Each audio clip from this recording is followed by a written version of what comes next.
అందరికీ నమస్కారం అండి. Welcome back to my channel. తొందరలోనే మన తెలుగు వాళ్ళకి అతిపెద్ద పండుగ వినాయక చవితి వస్తుంది. 7 సెప్టెంబర్ శనివారం నుంచి 17 సెప్టెంబర్ మంగళవారం వరకు మనకి వినాయక చవితి అయితే ఉంటుంది. ఈ 10 రోజులు మన తెలుగు స్టేట్స్లో అలాగే మహారాష్ట్ర, కర్ణాటక, తమిళనాడులోని వినాయకుడి పుట్టినరోజుని ఎంతో ఘనంగా చాలా గ్రాండ్గా చేసుకుంటాము. వినాయకుడిని God of wisdom, prosperity and good fortune అని అంటారు. అంటే జ్ఞానం, శ్రేయస్సు అలాగే ఒక మంచి అదృష్టం కలగాలి అంటే వినాయకుడిని పూజించాలంటారు. మామూలుగా బయట పెద్ద పెద్ద విగ్రహాలు పెట్టే వాళ్ళు అయితే 9 days అలా పెడతారు. కానీ విగ్రహాన్ని మనం ఇంట్లో చేసుకునేవారు ఒకరోజు మాత్రమే విగ్రహాన్ని పెట్టి ఆ రోజు మాత్రమే పూజ చేస్తాం.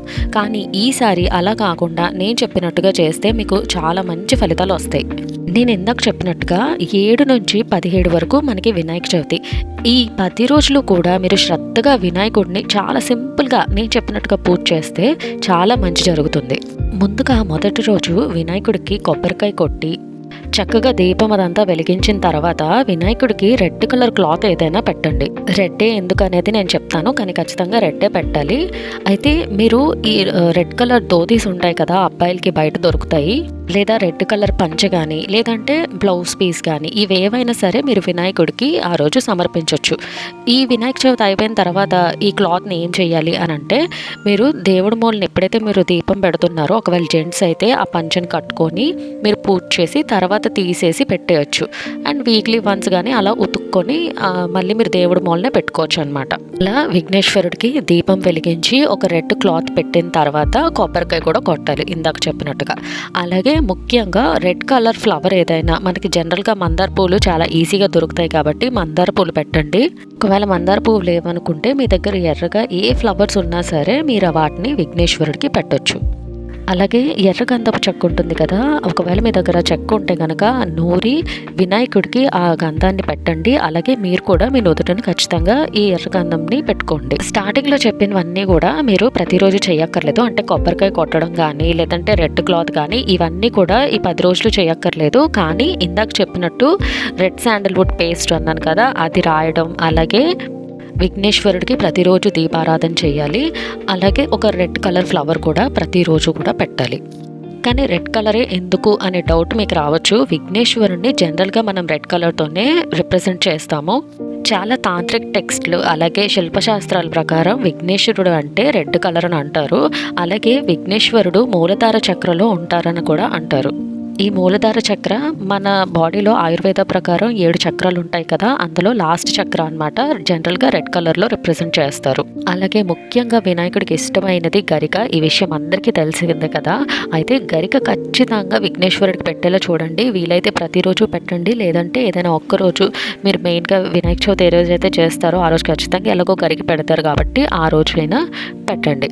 అయితే ఆ రోజు మామూలుగా మనం ఆడ్ నెంబర్స్లో పెడతామన్నమాట. అంటే 3, 5, 7 అలా ఎన్నైనా మీరు ఆ గరికి ఉంటుంది కదా అది తీసుకొని విఘ్నేశ్వరుడికి ఇవ్వాలి. మామూలుగా వినాయకుడికి 21 అనే సంఖ్య అంటే చాలా ఇష్టం అని అంటారు. కాబట్టి 21 గరికి కార్డులు ఏవైతే ఉంటాయో వాటన్నిటిని కూడా కలిపి మీరు విఘ్నేశ్వరుడికి ఇస్తే చాలా మంచిది. ఇలా మీరు కావాలంటే ఇందాక చెప్పినట్టు ప్రతిరోజు చేయొచ్చు, లేదంటే ఏదైనా ఒక్కరోజైనా చేయండి.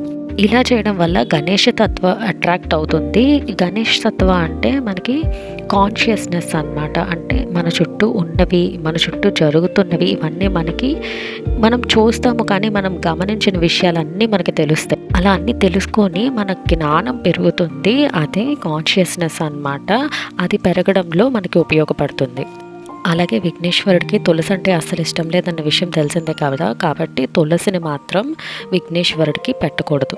అయితే ఒక్క వినాయక చవితి రోజు మనం విఘ్నేశ్వరుడికి 21 పత్రులు ఏవైతే పెడతామో వాటితో పాటు మీరు తులసి ఖచ్చితంగా పెట్టాలి కాబట్టి పెడతాము. ఆ మిగతా 9 రోజులు మాత్రం పెట్టకండి. విఘ్నేశ్వరుడికి గరికి సమర్పిస్తున్నప్పుడు ఓం గం గణపతికి నమః అని అనుకుంటూ గరికి అనేది మనం సమర్పించాలన్నమాట. అలాగే ప్రతిరోజు 108 సార్లు ఓం గం గణపతియే నమః అని కూడా మీరు ధ్యానం చేసుకోవచ్చు. అయితే గమ్ అనేది బీజ మంత్రం కాబట్టి చాలా పవర్ఫుల్. ఒకవేళ ఈ 10 రోజులు మీకు ఇంత చేయడానికి కనుక టైం లేకపోతే మీరు జస్ట్ ఒక దీపం వెలిగించి గణేష్ గాయత్రి మంత్రాన్ని చదువుకోవచ్చు. గణేష గాయత్రి మంత్రం ఏంటి అనంటే ఓం ఏకదంతాయ విద్మహే వక్రతుండాయ ధీమహి తన్నో దంతి ప్రచోదయాత్. ఇలాగా మీరు ప్రతిరోజు కూడా చదువుకుంటూ ఒక దీపాన్ని వెలిగించవచ్చు. ఓం ఏకదంతాయ విద్మహే వక్రతుండాయ ధీమహి తన్నో దంతి ప్రచోదయాత్. వినాయక చవితి అంటే విఘ్నేశ్వరుడి యొక్క పుట్టినరోజు అనే విషయం అందరికీ తెలిసిందే కదా. అయితే జనరల్గా భాద్రపద మాసంలో అంటే ఆగస్ట్ లేదా సెప్టెంబర్లో మనకి వినాయక చవితి వస్తుంది. దాదాపుగా 10 రోజులు ఈ వినాయక చవితిని జరుపుకుంటాము. అయితే ఇప్పుడు నేను వీడియోలో చెప్పినట్టుగా ఈ 10 రోజులు మీరు వినాయకుడికి పూజ చేసుకుంటే చాలా మంచి ఫలితాలు వస్తాయి. ఈ వీడియోలో ఇన్ఫర్మేషన్ నచ్చితే ఖచ్చితంగా లైక్ చేయండి. అలాగే నా ఛానల్లో ప్రీవియస్ వీడియోస్ అన్నీ చూసి మీకు నచ్చితే సబ్స్క్రైబ్ కొట్టి బెల్ ఐకన్ క్లిక్ చేయండి. నేను అలాంటి వీడియోస్ పెట్టినా మీకు నోటిఫికేషన్స్ వస్తాయి. Thank you for watching.